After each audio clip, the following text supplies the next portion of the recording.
Ce n'est pas un simple contrat, c'est le missile qui redessine la carte du monde. Dans les capitales du Nord, un silence inquiet s'installe. Entre Moscou et Alger, des signaux traversent les airs, porteurs d'un message que le monde comprend sans qu'il soit prononcé. L'Europe s'interroge, Washington observe et la Méditerranée retient son souffle. Au cœur de ce nouvel échiquier stratégique, un nom circule. Orshnak, le missile qui pourrait bouleverser l'équilibre des forces. Ce n'est plus une question de discours, mais de puissance, de souveraineté, de choix assumés. Car l'Algérie ne répond pas par des mots, elle agit. Sous le regard du monde, une nouvelle ère du rapport de force s'annonce et cette fois le centre de gravité se déplace vers le sud. Avant d'entrer dans les détails et de révéler les vérités cachées, un petit mot, si ce contenu te parle, ne reste pas simple spectateur. Ne sois pas un invité de passage, deviens membre de la famille.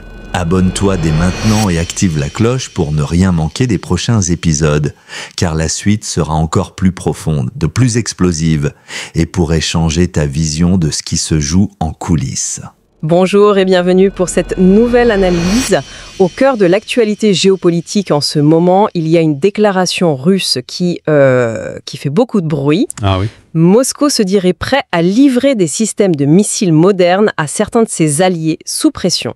Et le nom de l'Algérie est cité explicitement. Ah oui, ça. Une annonce qui résonne particulièrement fort dans le contexte méditerranéen actuel, on s'en doute. Oui, une déclaration qui a tout l'air d'une provocation assez calculée, non? On parle d'Alexei Jouravliov, c'est le vice-président de la commission de défense à la Douma, pas n'importe qui. Non, effectivement.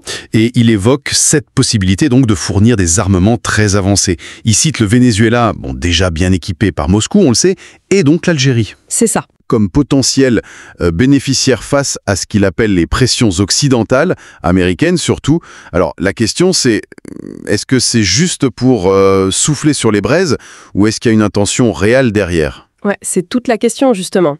Parce qu'au-delà de la simple annonce, il y a quand même des signaux assez forts. Cette déclaration, elle n'arrive pas par hasard, on s'en doute. Le Kremlin dit ne voir aucun obstacle à équiper ses pays amis qui subissent ces pressions. Et le parallèle avec le Venezuela est intéressant. Oui, il est même explicite. Exactement. Caracas a reçu ces derniers mois des systèmes russes, et pas des moindres, des Pantsir S-1, des Buk M2E. Il y a même eu des spéculations sur des missiles de croisière calibre basés sur des images satellites. Donc on voit un peu un schéma qui semble se dessiner. Un schéma ou une menace à peine voilée, quoi, du genre si vous continuez de nous chercher ou de mettre la pression sur nos amis, voilà ce qu'on peut faire. Mais pourquoi l'Algérie spécifiquement maintenant ? Oui, bonne question. C'est un partenaire militaire de très longue date de Moscou. Les contrats sont connus, ils sont importants, les Sukhoi Su-30, les Su-34, les systèmes S-300, S-400, les chars T-90. Oui, la liste est longue. Alors, qu'est-ce qui justifierait un saut qualitatif aussi spectaculaire vers ce fameux système Orshnak dont on parle et dont les caractéristiques, si elles sont vraies, donnent un peu le vertige ? Eh bien, l'interprétation qui domine dans les cercles d'analyse, c'est que cette accélération potentielle serait liée aux positions algériennes sur certains dossiers régionaux clés. Ah d'accord. Lesquels, par exemple ? On pense au Sahel, par exemple, où Alger défend plutôt des solutions politiques, inclusives, loin des interventions militaires extérieures. On pense aussi à la situation en Afrique de l'Ouest, ou bien sûr au soutien constant à la cause palestinienne. Des positions qui, oui, ne sont pas toujours alignées sur celles de certaines capitales occidentales. Washington, Paris. Voilà, et la déclaration russe, elle fait un lien très explicite entre la fourniture d'armes et cette pression subie ou perçue comme telle. Donc ce serait une façon pour Moscou de dire « Regardez, nous, on soutient nos alliés qui osent avoir une politique étrangère indépendante ». Un message pour Alger, mais aussi pour ses détracteurs en quelque sorte. Oui, c'est ça. La Russie qui se poserait en protecteur des souverainetés nationales face à une hégémonie occidentale perçue. C'est habile comme posture, mais est-ce que c'est crédible sur le long terme ? En tout cas, politiquement, le message est puissant. La Russie réaffirme son engagement aux côtés de partenaires stratégiques dans un climat international, de plus en plus polarisé, on le voit bien. Le message sous-jacent, il est assez clair. La fidélité, l'alignement stratégique avec Moscou, ça offre une sorte de garantie face aux pressions extérieures. Après, reste à voir si ça se traduit par des actes concrets, au-delà de la rhétorique. Bien sûr. Mais revenons peut-être à cet élément technique qui focalise toute l'attention, ce système Orshnak. Les informations qui circulent, et là il faut vraiment insister, ce sont des données non confirmées, évoquent une portée opérationnelle qui pourrait aller jusqu'à 5500 km. 5500 km. Il faut qu'on s'arrête une seconde sur ce chiffre. 5500 km. Oui, c'est énorme. Depuis le territoire algérien, ça placerait non seulement Madrid, Rome, Paris, Londres, Berlin, mais potentiellement une très large partie de l'Europe. Et selon l'endroit exact où ce serait déployé, ça pourrait même atteindre des zones très sensibles au Proche-Orient. Israël, par exemple. Tout à fait. Là, c'est plus qu'un rééquilibrage. C'est une remise en cause potentielle de toute l'architecture de sécurité en Méditerranée et même au-delà. Un vrai game changer, comme on dit si l'info est fondée. Absolument. Ça donnerait à l'Algérie une capacité de dissuasion stratégique sans aucun équivalent dans la région, si on accepte les puissances nucléaires établies, bien sûr. Et il faut rappeler un point juridique et stratégique qui est crucial ici. Depuis 2019, la Russie et les États-Unis se sont retirés du traité FNI sur les forces nucléaires à portée intermédiaire. Ah oui, exact. Ce traité interdisait les missiles basés au sol avec une portée entre 500 et 5500 km. Donc, juridiquement, aujourd'hui, plus rien n'empêche Moscou d'exporter de tels systèmes. Ce qui est pratique ou inquiétant, ça dépend du point de vue. Mais au-delà de la portée, qu'est-ce qu'on sait ou qu'est-ce qu'on croit savoir sur les capacités de cette Orshnak? On entend parler de choses assez révolutionnaires. Oui, alors les descriptions qui circulent, toujours avec la même prudence, font état de capacités hypersoniques, des vitesses avancées entre Mach 6 et Mach 12. C'est 10 à 12 fois la vitesse du son. 10 à 12 fois. Combiné à une trajectoire qui serait potentiellement non balistique, donc volant plus bas que les missiles balistiques classiques, et capable de manœuvres d'évasion en phase terminale. Ce qui le rendrait extrêmement difficile, voire impossible à intercepter par les systèmes de défense antimissile actuels. Que ce soit le THAAD américain, l'Arrow israélien, ou même les propres S-400 russes dans certaines configurations. C'est l'idée. Si c'est réel, alors là, ce n'est plus juste un changement de jeu, c'est carrément une nouvelle partie qui commence. Mais est-ce que tout ça, ce n'est pas justement un peu trop beau pour être vrai? L'arme miracle sortie du chapeau russe pile au beau moment. La prudence est évidemment de mise. Mais il faut quand même noter que la Russie communique beaucoup sur ses avancées dans le domaine hypersonique. On connaît le Kinjal aéroporté, le Zircon naval. Oui, c'est vrai. L'Orshnak, s'il existe sous cette forme, il s'inscrirait dans cette lignée technologique. Et puis, au-delà de la technique pure, il y a aussi une dimension symbolique très forte. Laquelle ? Si Moscou venait à fournir une telle capacité à Alger, ce serait interprété comme un geste de confiance politique et stratégique majeur envers l'institution militaire algérienne. Une institution reconnue pour sa discipline et son contrôle très strict des armements. Une confiance ? Qui voudrait dire que le Kremlin juge Alger assez fiable pour détenir et gérer de manière responsable une technologie aussi sensible. Et potentiellement aussi déstabilisatrice. Ce serait une façon de consacrer l'Algérie comme un allié de tout premier plan, presque au même niveau que les partenaires les plus proches de Moscou. C'est une lecture possible, oui. Mais ça soulève autant de questions que ça n'apporte de réponses sur les intentions réelles au fond. Proche des cercles de réflexion stratégique, il place cette démarche dans le cadre d'une doctrine qui serait émergente. Parfois, on l'appelle le gel tendu, ou l'équilibre sous tension. Le gel tendu, c'est-à-dire ? L'idée, ce serait de maintenir l'adversaire occidental sous une pression constante, multiforme, mais sans franchir le seuil de la confrontation directe. Une sorte de guerre froide, mais régionalisée et asymétrique. Maintenir une tension permanente pour obliger l'adversaire à détourner des ressources, à s'inquiéter, à douter. C'est un peu ça. Donc après avoir créé un point de friction majeur en Europe de l'Est avec l'Ukraine, Moscou chercherait à ouvrir d'autres fronts de tension, mais indirects. Au sud, en Méditerranée via l'Algérie, et en Amérique latine via le Venezuela.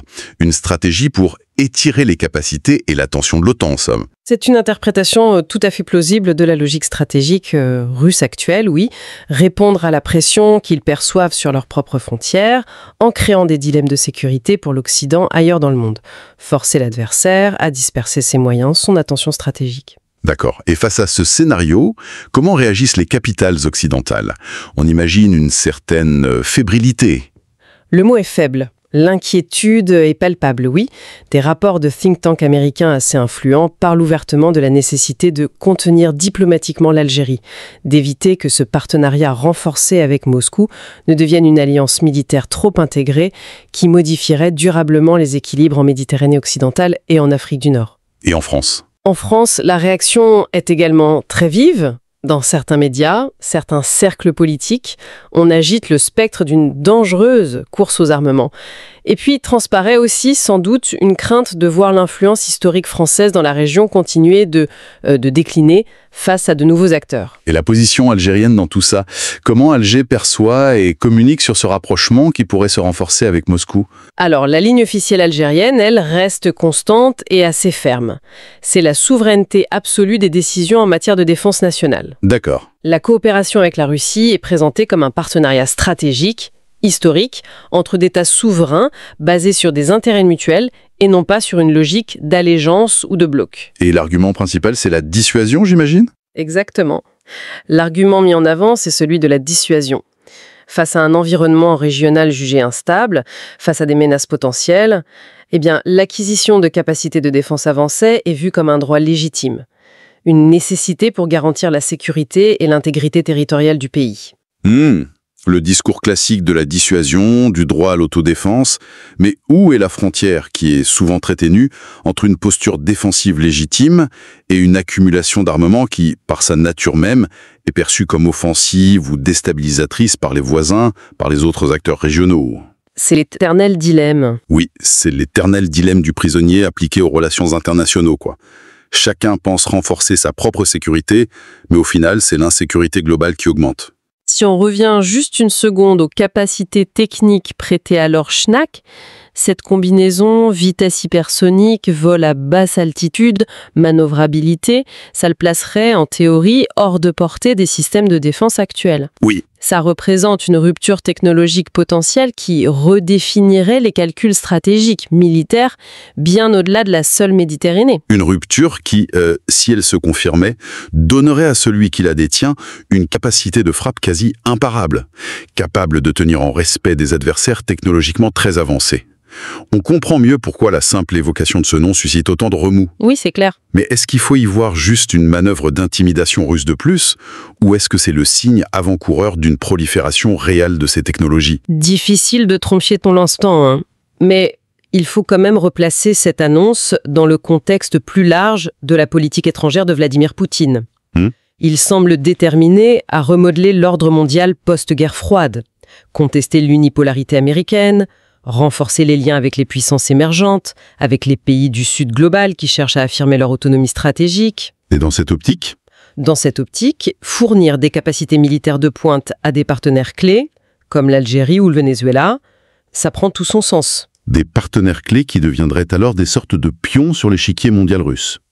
Certaines sources non officielles, et là il faut être extrêmement prudent, vont jusqu'à parler d'une centaine de ces missiles Schnack qui seraient prêts ou en cours de production spécifiquement pour l'exportation. Une centaine ? Oui. L'Algérie et le Venezuela seraient les premiers servis. Mais on mentionne aussi 2 autres pays non nommés, un en Asie, un autre en Afrique. Si ça devait se vérifier, ce serait une véritable stratégie de dissémination contrôlée de capacités stratégiques. Exactement.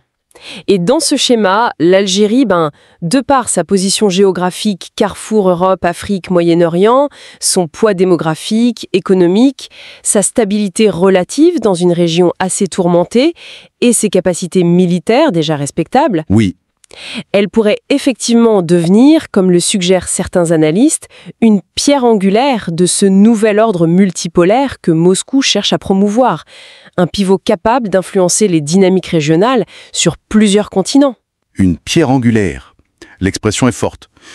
Mais être une pièce maîtresse dans le jeu d'une grande puissance, ça comporte aussi des risques, non ? Ah oui, bien sûr. Ça attire l'attention, ça suscite des contre-réactions, ça peut transformer un pays en théâtre d'affrontements par procuration. Est-ce que c'est vraiment dans l'intérêt à long terme de l'Algérie de jouer ce rôle-là ? Est-ce que la quête de souveraineté par la puissance militaire ne risque pas de conduire à un isolement accru ou à une nouvelle dépendance, même si c'est vis-à-vis de Moscou cette fois ? En définitive, ce qui se dessine à travers tous ces signaux, ces spéculations, ce sont les contours assez mouvants d'une possible reconfiguration stratégique majeure, en Méditerranée et au-delà. L'enjeu y dépasse largement la simple livraison d'un système d'armes aussi avancé soit-il. Ça touche au cœur de la souveraineté nationale, à la capacité d'un État à définir et à défendre ses intérêts stratégiques dans un monde qui change très vite, sans se voir dicter sa conduite par des puissances extérieures. Et l'Algérie affiche clairement cette détermination à exercer sa souveraineté, en diversifiant ses partenariats, en se dotant des moyens qu'elle juge nécessaires. Oui. Et la Russie, de son côté, semble prête à soutenir activement cette affirmation d'autonomie chez ses alliés. Elle y trouve un intérêt évident dans sa propre contestation de l'ordre international actuel. C'est une convergence d'intérêts objective, pour l'instant en tout cas. Une convergence qui est basée sur une logique de dissuasion mutuelle, d'affirmation de puissance. C'est une posture qui est compréhensible du point de vue des États concernés, qui cherchent à maximiser leur marge de manœuvre. Compréhensible peut-être, mais est-ce que c'est soutenable ? C'est la stratégie du gel tendu, cette escalade contrôlée des capacités et des tensions. Est-ce qu'elle ne porte pas en elle les germes de son propre dépassement ? C'est-à-dire ? Le risque d'une erreur de calcul, d'une mauvaise interprétation des intentions de l'adversaire, d'un incident qui dégénère en confrontation ouverte. Est-ce que ce risque est réellement maîtrisé ? En cherchant à geler les conflits par la tension, est-ce qu'on ne risque pas de créer les conditions d'une explosion future, peut-être encore plus dévastatrice ? C'est une question cruciale. C'est là, sans doute, que réside la véritable inconnue et le danger principal de cette nouvelle équation stratégique qui semble se mettre en place. Une question qui nous laisse, au final, face à l'incertitude fondamentale des relations internationales.